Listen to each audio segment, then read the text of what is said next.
یہ جو معدے کا درد ہے یا آئی بی ایس ہے یہ کیوں ہوتا ہے اور کیا وجوہات ہیں اس کی؟ جب تیزاب زیادہ بنے گا یا وہاں چلا جائے جہاں پر نہیں ہونا چاہیے، مثلاً غذا کی نالی، تیسرا وہ جراثیم ایچ پائلورائی، اور چوتھی اور بہت ہی اہم ہے یہ پین کلرز کا۔ تو اصل میں جو میڈیکل میں قبض کہتے ہیں کہ اگر موشن جو ہے یا پخانہ ہے وہ ہفتے میں 3 دفعہ سے کم آئے۔ ہیلدی مائنڈ کے لیے ہیلدی باولز، آنتوں کا اور معدے کا صحیح ہونا ضروری ہے، کیونکہ وہ جو کیمیکل، یہ تو اسلام نے تو بہت پہلے ہی بتا دیا تھا، لیکن سائنسدانوں کو اب سمجھ آ رہی ہے۔ جب آپ بھوکے رہتے ہیں آپ کے اندر جو جراثیم ہے، ڈائبٹیز اگر ہو جائے اور موٹاپا ہو اور فیٹی لیور ہو تو کیا ہوتا ہے؟ جگر سخت۔ السلام علیکم، امید ہے آپ سب لوگ خیریت سے ہوں گے۔ میں ہوں ڈاکٹر عروج اور پین ریلیف سیریز کی آج کے ایپیسوڈ میں ہم آپ کو ویلکم کرتے ہیں۔ آج کے اس ایپیسوڈ میں ہم جس پین کو ڈسکس کریں گے وہ ہے گیسٹرک پین، معدے کا درد۔ معدے میں درد کی بہت سی وجوہات ہیں جس کے پیچھے آئی بی ایس ہمارے آ جاتے ہیں اور بہت سے سمٹمز ہیں، اور لوگوں کے دلوں میں بہت سے سوال ہیں جو ہمارے کمنٹ سیکشن میں بھی لوگوں نے کافی کیے ہوئے ہیں۔ تو آج کی اس ایپیسوڈ میں ہمارے پاس لاہور کے نمبر 1 گیسٹرو انٹرولوجسٹ ڈاکٹر آفتاب محسن ہمارے ساتھ ہیں۔ وہ ہمیں گائیڈ کریں گے کہ یہ کیوں ہوتی ہے، کیا ہوتی ہے، اپنی اویئرنیس۔ ان کا اس فیلڈ میں 25 سال سے زائد عرصے کا تجربہ رہ چکا ہے۔ وہ اس وقت لاہور کا نمبر 1 لیور کلینک مسلم ٹاؤن میں اپنی خدمات سر انجام دے رہے ہیں، اور اس کا نظام ہی بہت الگ ہے۔ ہم نے ان کی اپوائنٹمنٹ کے لیے، سیشن کے لیے بہت کوشش کی، آج انہوں نے اپنے بزی شیڈیول میں سے ہمارے لیے ٹائم نکالا ہے۔ Thank you so much doctor. Thank you so much. Kindly ہمارے ویورز کو بتائیں کہ یہ جو معدے کا درد ہے یا آئی بی ایس ہے یہ کیوں ہوتا ہے اور کیا وجوہات ہیں اس کی؟ معدے کا درد ایک بہت ہی عام پرابلم ہے اور اس کی کئی وجوہات ہو سکتی ہیں، جس میں سے جیسے آپ نے فرمایا کہ ایک آئی بی ایس ہے۔ اور اس سے پہلے کہ ہم اس کے بارے میں بات کریں، میں مس عروج آپ کا بہت گریٹفل ہوں، شکر گزار ہوں کہ آپ نے موقع دیا مجھے اپنی پین ریلیف سیریز میں آنے کا۔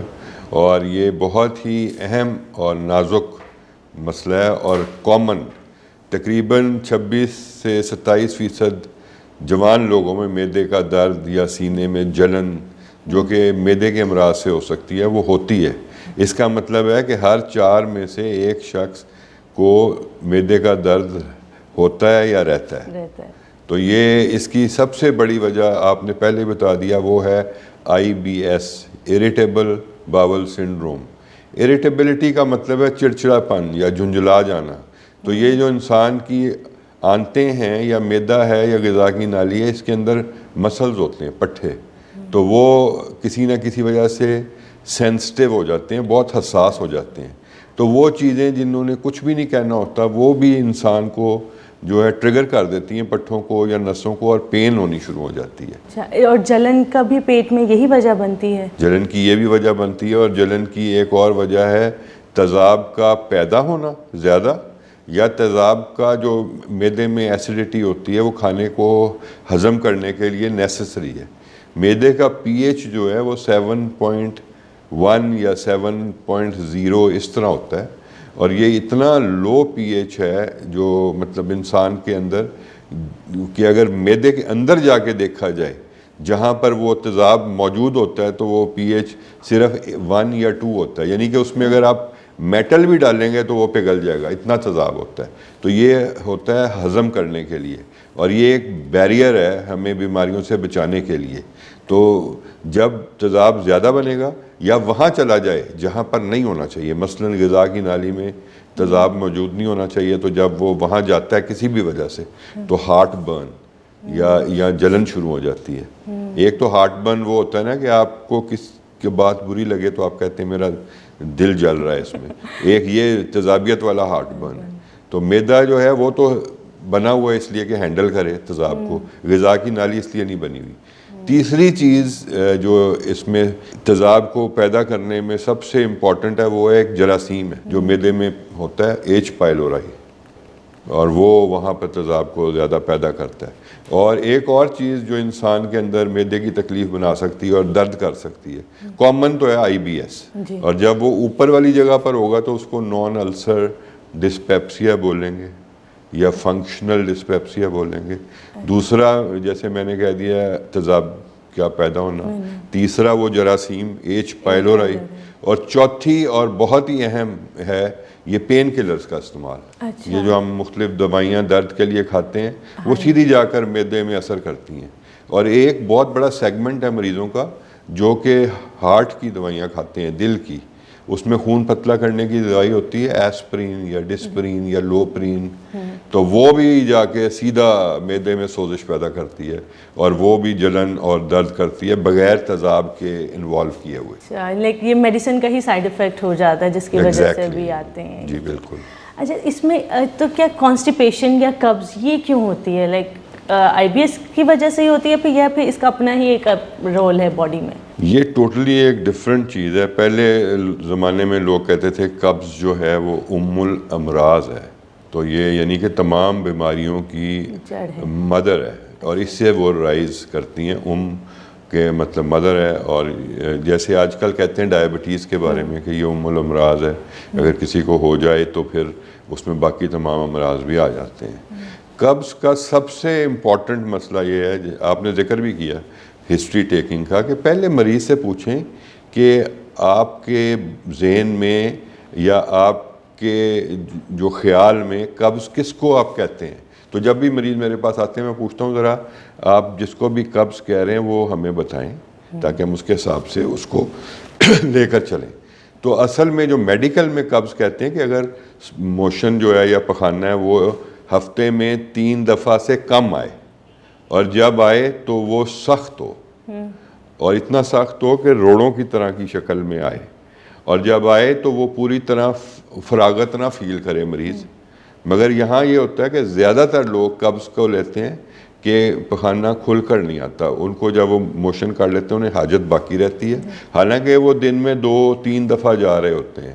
وہ قبض نہیں ہے، اور ان کو موشن بھی پتلا یا نرم آ رہا ہوتا ہے، وہ قبض بالکل نہیں ہے. میڈیکل کی اصطلاح میں قبض وہ ہے کہ موشن بہت ہارڈ ہو، سخت ہو، ہفتے میں 3 دفعہ سے کم بار پخانے کی حاجت ہو. اور کل ایک پیشنٹ آئیں، ابھی کل کی بات ہے، وہ کہہ رہی تھی میں 14 ڈیز کے بعد 1 مرتبہ جاتی ہوں ٹوائلٹ. اور اس طرح کئی لوگ آتے ہیں جن کی نارمل ہیبٹ ہے کہ وہ 3 دفعہ 3 دن کے بعد جاتے ہیں. تو ٹھیک ہے ان کو قبض ہوتی ہے لیکن ان کو ڈسٹرب نہیں کرتی، لیکن عام طور پہ لوگوں کو بہت ڈسٹرب کرتی ہے. پہلے آپ نے پتہ کرنا ہے قبض کا کیا مطلب ہے. تو اور یہ میں ڈاکٹروں کو بھی کہوں گا کہ آپ ضرور اپنے مریض سے پوچھیں، کیونکہ میں نے کئی دفعہ دیکھا ہے کہ وہ قبض کی دوائی دے دیتے ہیں مریض کو جبکہ اس کو پتلے پخانے آ رہے ہوتے ہیں مگر کھل کر نہیں آ رہے ہوتے. تو ایسی صورت میں وہ لیکٹولوز یا اس طرح کی دوائی دے دیتے ہیں یا لیگزوبیرون، تو وہ الٹا نقصان ہوتا ہے ان کا. تو سب سے پہلے قبض کی جو مین وجہ ہے وہ ہے فنکشنل یا آئی بی ایس. اس میں آنتوں کے پٹھوں میں جو ہے وہ سستی آ جاتی ہے اور وہ موو نہیں کرتی آنتیں اور پخانہ اندر اکٹھا ہو جاتا ہے. اس کے علاوہ قبض کوئی اور بیماریوں میں بھی ہو جاتی ہے، جیسے تھائرائیڈ ہے، اگر وہ انڈر ایکٹیو ہو جائے، یا مریض ڈپریشن کا شکار ہو جائے، یا ذہنی امراض ہیں پارکنسونزم یا ملٹیپل سکلیروسس، اس میں بھی قبض ہو جاتی ہے. پھر کچھ ایسے کینسر ہیں جو کہ کیلشیم بڑھاتے ہیں اور وہ بھی قبض کر دیتے ہیں. پھر ایسی بہت ساری ادویات ہیں جن کے کھانے سے قبض ہو جاتی ہے، جس میں کیلشیم چینل بلاکر ہیں، بلڈ پریشر کی دوائیاں، اینٹی ڈپریسنٹ ہیں اسپیشلی ٹرائی سائیکلک، تو یہ سب قبض کر سکتے ہیں. مطلب یہ ایک بہت ڈیٹیل ٹاپک ہے کہ اگر قبض کو اگر ہم اسٹڈی کریں تو یہ ہمیں لگتا ہے کہ ہمیں 2-3 دن ہو گئے، لوگ اس کو بہت لائٹ یا سیریس نہیں لیتے. تو اس کے اوپر نظر ڈالنی چاہیے کہ اور آپ کو پتہ ہونا چاہیے کہ یہ کیا چیز ہے اور یہ کیوں ہو رہی ہے، اس کو سمجھنے کے لیے. اور ایک بہت امپورٹنٹ بات ہے کہ قبض اگر ہو نا کسی کو 45 یا 50 سال کی عمر کے بعد جا کر پہلی دفعہ شروع سے نہ رہتی ہو، یا قبض ہو اور ساتھ پخانے کے رستے سے خون آئے، تو یہ کینسر کی علامت بھی ہو سکتی ہے. تو قبض کو جو کہ لیٹ آن سیٹ ہے، 45-50 سال کی عمر میں شروع ہوئی ہے، یا اس کے ساتھ بلیڈنگ ہو رہی ہے پخانے کے رستے سے، اس کو بالکل لائٹلی نہیں لینا چاہیے. یہ کینسر کی علامت ہو سکتی ہے اور اس کے ایکشن لینا چاہیے. اور اس کے سمپل ٹیسٹ ہیں جو کہ پخانے میں بھی کیے جا سکتے ہیں. اور سب سے ضروری ہے کہ اپنے فیملی فزیشین کو، اپنے ڈاکٹر کو بتائیں. اچھا، آپ نے جس طرح یہ بتایا کہ اس میں ہمارا لائف سٹائل بہت افیکٹ کرتا ہے، جو کہ آج کے اگر ہم نوجوان نسل دیکھیں، آپ کے جیسا کلینک ہے اس میں کافی پیشنٹس آتے ہیں، تو اس میں آپ ینگ جنریشن کو بھی دیکھ رہے ہیں کہ ان کے اندر بھی یہ مسئلے مسائل ہیں. تو اس کی کیا وجوہات آپ کی آبزرویشن، آپ کا ایکسپیرینس کیا کہتا ہے کہ جو 20s-30s میں ہیں لڑکے؟ ایک یہ کیمیکل ہوتا ہے جس کو بولتے ہیں 5-HT سیروٹونن. یہ کیمیکل دماغ میں ہماری سوچ اور خیال پیدا کرتا ہے، اور اس کی جو ایک مقدار چاہیے تاکہ مثبت رویہ اور مثبت سوچ ہو. لیکن 95% آف دس کیمیکل 5-HT 5-ہائیڈروکسی ٹرپٹامین یا سیروٹونین وہ پیٹ میں آنتوں میں پیدا ہوتا ہے، وہاں سے بلڈ کے ذریعے وہ برین تک پہنچتا ہے، اور جب آپ پریشان ہوتے ہیں یا سٹریس میں چلے جاتے ہیں تو وہاں بننا بند ہو جاتا ہے یا کم ہو جاتا ہے، تو وہ پھر دماغ کے اوپر اثر کرتا ہے، اور ڈپریشن اور انزائٹی یعنی کہ ٹینشن یہ شروع ہو جاتی ہیں. تو ہیلدی مائنڈ کے لیے ہیلدی باولز، آنتوں کا اور معدے کا صحیح ہونا ضروری ہے، کیونکہ وہ جو کیمیکل آپ کی سوچ کو صحیح رکھتا ہے، جو کہ آپ کو ڈپریشن سے اور انزائٹی سے بچاتا ہے، وہ پروڈیوس آنتوں میں ہوتا ہے. تو بچوں میں سٹریس بہت ہے اور ٹینشن بہت ہے. اس کی وجہ یہ بھی ہے کہ جو ہم کھانے کھاتے ہیں جس میں یہ برگرز اور کوکا کولاز اور اس طرح کی چیزیں ہیں جو کہ ریفائنڈ فوڈ ہے، یعنی کہ جس میں پھل یا پودوں کی چیزیں شامل نہیں ہیں، وہ بھی یہ کیمیکل کو کم کرتی ہیں. اور وہ زندگی میں جس میں تیزی ہے تو وہ بھی آپ کے اس کیمیکل کو ڈسٹرب کرتی ہیں. تو بہت گہرا تعلق ہے آپ کے روزمرہ کی زندگی کا، آپ کی عادات کا، آپ کے لائف سٹائل کا، آپ کی آنتوں کی اور ذہنی صحت سے. اگر اس میں ایک چیز، اگر جو جس طرح اب ڈائٹنگ کا بہت چل گیا ہے کہ اب لوگ بچوں لڑکیوں کو یہی ہوتا ہے کہ ہم پتلے رہیں، اسمارٹ رہیں، لڑکوں کا ہوتا ہے ہم جم جائیں، تو کیا یہ جو ہم ڈائٹنگ کرتے ہیں تو کیا یہ اس کا مطلب ہے یہ بھی ہمارے موڈ سوئنگس کو افیکٹ کر رہی ہے، جو لوگ ڈپریشن اور انزائٹی کی طرف جا رہے ہیں؟ یہ جو ہے دونوں طرف افیکٹ کرتی ہے. اس کو کہتے ہیں it's a double edge thing, کہ یہ فائدے کی چیز بھی ہے اور اس سے نقصان بھی ہو سکتا ہے. ایک چیز ہے آپ نے سنا ہوگا انٹرمیٹنٹ فاسٹنگ، اس کا بہت چرچا ہے آج کل. تو اس میں انسان جو ہے اس کو کہا جاتا ہے کہ خواتین میں 14 گھنٹے اور مردوں میں 16 سے 18 گھنٹے وہ کچھ نہ کھائیں. اس دوران وہ بلیک کافی بغیر کیلریز کے، قہوہ بغیر چینی کے اور کیلریز کے اور دودھ کے، اور پانی یہ پی سکتے ہیں. اور جب وہ انٹرمیٹنٹ فاسٹنگ کرتے ہیں اس کے 3 یا 4 بڑے اہم فائدے ہیں. تو اگر آپ بھوکے رہ رہے ہیں تو اس میں نقصان کوئی نہیں ہے، مگر آپ نے اس دوران کیلریز کنزیوم نہیں کرنی. تو فائدے کیا ہیں کہ جب انسان، یہ تو اسلام نے تو بہت پہلے ہی بتا دیا تھا لیکن سائنسدانوں کو اب سمجھ آ رہی ہے، جب آپ بھوکے رہتے ہیں آپ کے اندر جو جراثیم ہیں ان کو مائکرو بائیوم بولتے ہیں. انسان کے اندر آپ کو پتہ ہے کہ تقریباً 30 ٹریلین سیلز ہیں، اور یہ ایک جو ٹریلین ہے یہ بلین کا ہوتا ہے، یعنی کہ 1 ارب 2 دفعہ ہو تو پھر اتنے سیلز. تو انسان کے اندر جو جراثیم ہیں جو آنتوں میں اور جلد پہ رہتے ہیں وہ 35 ٹریلین ہیں. ہمارے اندر جراثیم زیادہ ہیں اور ہمارے اپنے خلیے کام میں، اور ان کا ایک بڑا کلوز ربط ہے ہماری زندگی سے اور صحت سے. تو جب آپ فاقہ کشی کرتے ہیں تو پھر وہ جو مائکرو بائیوم ہے وہ ہیلدی ہو جاتے ہیں. اگر آپ گھی، مکھن اور یہ کوک 7 اپ پیتے ہیں تو وہ جو مائکرو بائیوم ہے وہ ہیلدی والے ریپلیس ہو جاتے ہیں وہ بیمار جو کرنے والے جراثیم ہیں ان سے، اور وہ ایسی چیزیں پروڈیوس کرتے ہیں جو کہ بیماری کا باعث بنتی ہیں. ایک اور چیز ہے، جب آپ 12 گھنٹے فاقہ کشی کر لیتے ہیں تو باڈی کے اندر ایک نظام ہے، اس کو بولتے ہیں میٹابولک سوئچ. یعنی کہ ہم نارملی جب کھاتے پیتے ہیں تو شوگر سے انرجی باڈی لے رہی ہوتی ہے، 12 گھنٹے کے بعد یہ سوئچ ہو جاتی ہے اور انسان جو ہے اپنے خلیے اور اپنا کام اور دماغ چلانے کے لیے پھر فیٹ میٹابلائز کرتا ہے. تو وہ فیٹ کہاں سے آتی ہے؟ وہ جگر سے آتی ہے، وہ دل کی نالیوں میں سے آتی ہے، وہ دماغ کی شریانوں میں سے آتی ہے، اور وہ جب فیٹ میٹابلائز ہوتی ہے تو آپ ہیلدی ہو جاتے ہیں. تیسرا کام کیا کرتی ہے فاقہ کشی؟ کہ فاقہ کشی کو برا نہیں کہنا چاہیے، میں تو اب کہتا ہوں، میں تو خود نہیں کرتا کئی دفعہ، لیکن اس کے بہت فائدے ہیں. وہ یہ کرتی ہے کہ ایک پروسیس ہے باڈی کا آٹوفیجی، جس کو انگریز لوگ آٹوفیجی کے بولتے ہیں، کہ آپ کے اپنے خلیوں کے اندر ایسا نظام ہے کہ جو چیزیں پرانی ہو جاتی ہیں یا جو چیزیں بوڑھی ہو جاتی ہیں ان کو وہ خود بخود جو ہے نا اپنے اندر انگلف کر لیتے ہیں اور ختم کر دیتے ہیں. آٹوفیجی کا مطلب ہے اپنے آپ کو کھانا. تو وہ جو بیمار خلیے ہیں، جو بیمار حصے ہیں سیلز کے اندر، ان کو باڈی خود ہی نگل لیتی ہے اور ان کو نکال دیتی ہے. تو یہ فائدے ہیں. نمبر 1 مائکرو بایوم پہ فائدہ ہے, نمبر 2 میٹابولک سوئچنگ ہے, نمبر 3 آٹوفیجی ہے, اور نمبر 4 اگر آپ اس میں کر لیں کہ روزہ بھی رکھا ہوا ہے تو پازیٹیو سائیکولوجیکل ویل بینگ ہے. تو یہ بہت اسپرچویلٹی کریٹ ہو رہی ہے, اسپرچویلٹی خود بخود کریٹ ہو رہی ہے. اور جب یہ چاروں چیزیں ہوں گی تو آنتوں میں وہ کیمیکل بنے گا جس کو میں نے کہا ہے کہ 5-HT بولتے ہیں, اور وہ دماغ پر جا کر مثبت اثر کرے گا. اب ایسے جراثیم آ گئے ہیں جو کہ کیپسول کی شکل میں یا ساشے کی شکل میں ہیں, جو آپ مریضوں کو ہم ریکمینڈ کرتے ہیں کہ یہ آپ کھائیں تاکہ آپ کی آنتیں وہ کیمیکل بنائیں, اور ان کو بولتے ہیں پرو بایوٹک. اور خاص طور پہ جو آپ کی سائیکولوجیکل ویل بینگ کرتے ہیں, یہ لیٹسٹ کانسیپٹ ہے, اٹلی سے یہ شروع ہے, اس کو کہتے ہیں سائیکو بایوٹک. یہ ایسے جراثیم ہیں جن کے کھانے سے آپ مثبت سوچ اور مثبت رویہ اور پازیٹیو تھنکنگ اور آپٹمزم لاتے ہیں. اچھا, اور تو یہ پرو بایوٹکس آپ کیا ریکمینڈ کرتے ہیں کہ یہ لینی چاہیے؟ اور سب سے اچھا اس کا جو سورس ہے وہ ہے ہمارا دہی.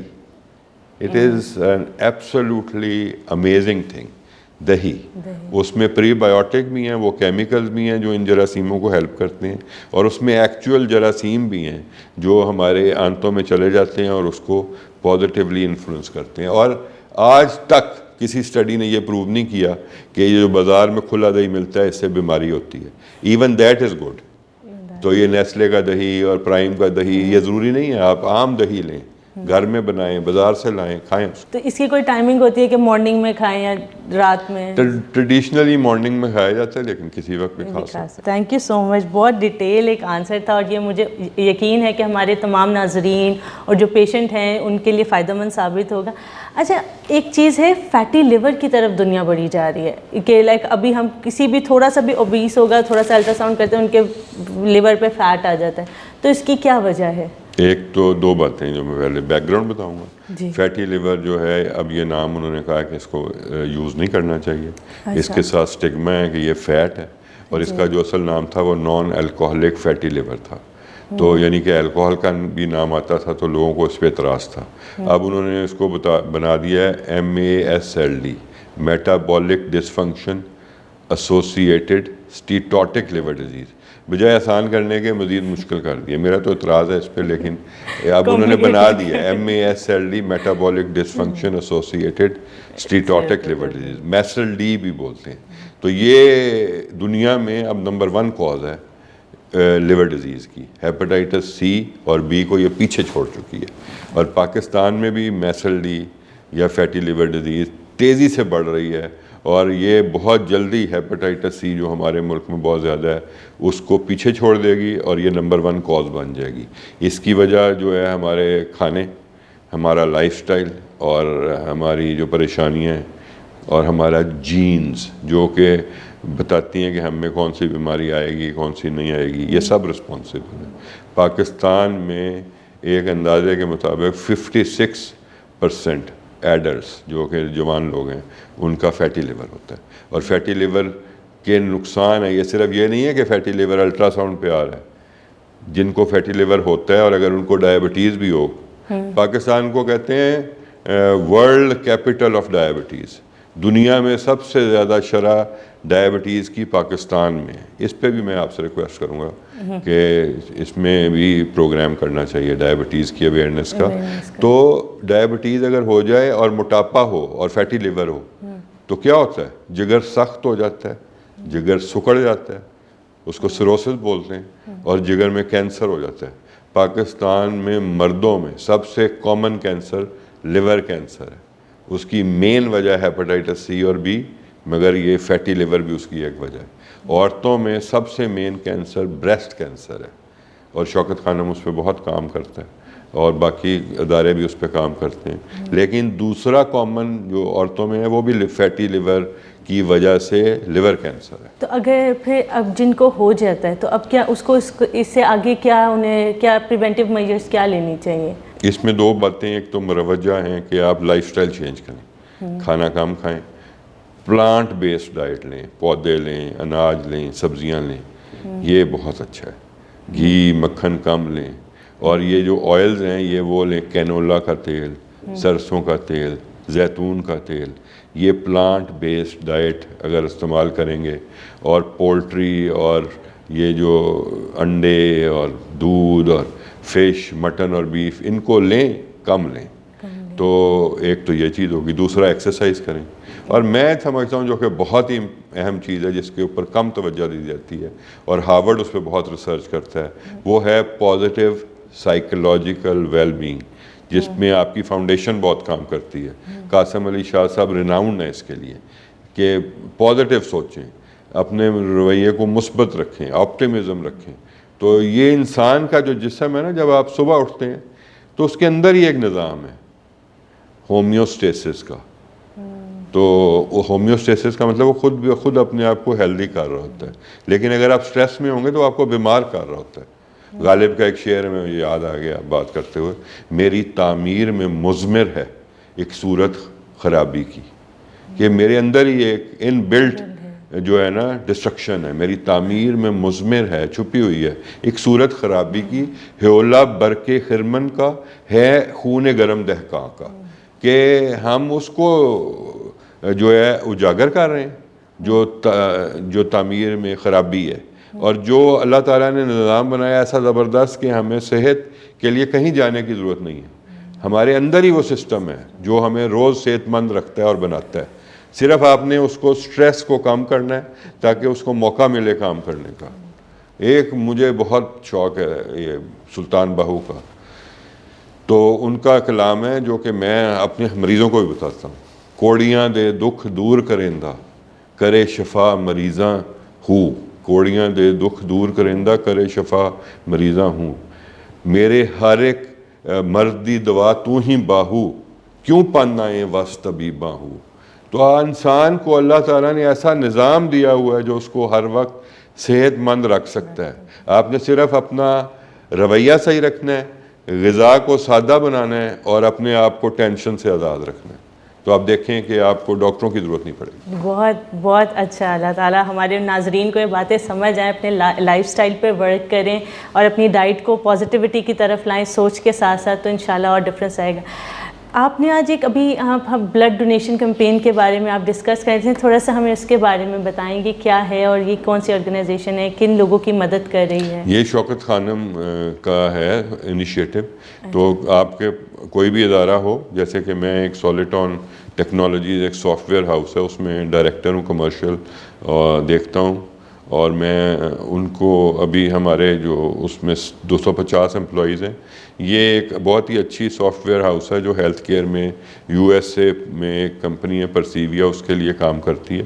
تو آج ہم نے شوکت خانم والوں سے ریکویسٹ کر کے وہاں پر ایک بلڈ ڈونیشن ڈرائیو رکھی ہوئی تھی.